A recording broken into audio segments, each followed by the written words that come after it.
ఈ యాజకుల భుజముల మీద మందసము పట్టుకొని వాళ్ళు ఎప్పుడైతే ఆ ప్రవాహములోకి అడుగు పెట్టడానికి ఇష్టపడ్డారో ఒక్కసారి ఏకరాశిగా నిలబడిపోయింది. స్తోత్రం చెప్పండి గట్టిగా. హల్లెలూయా, హల్లెలూయా.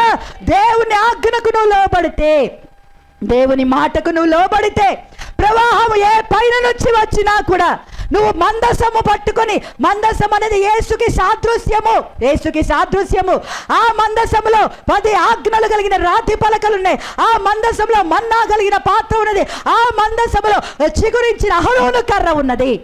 ఎప్పుడైతే నువ్వు ఆ మందసాన్ని మోయడానికి ఇష్టపడతావో అంటే దేవుని ఆజ్ఞల విషయంలో ఏ మాత్రము కూడా వెనకకి తగ్గకుండా, బిడ్డరా నేను చెప్తున్నాను, ఆజ్ఞలను విడువక ఆజ్ఞల మార్గంలో పరిగెత్తాలి.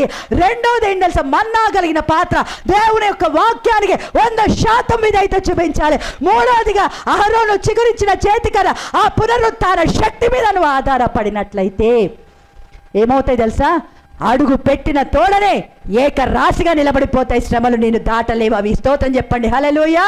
నేను ముంచలేవు శ్రమలు, ముంచలేవు శ్రమలు. దేవుని యొక్క మందసం పట్టుకొని నిలబడు. నీ పరిస్థితుల్లో తప్పకుండా దేవుడు ఏం చేస్తాడు తెలుసా, నీ పాదములు ఆ పొడి నేల మీద నిలుపుతాడు ఆయన. హల్లెలూయా.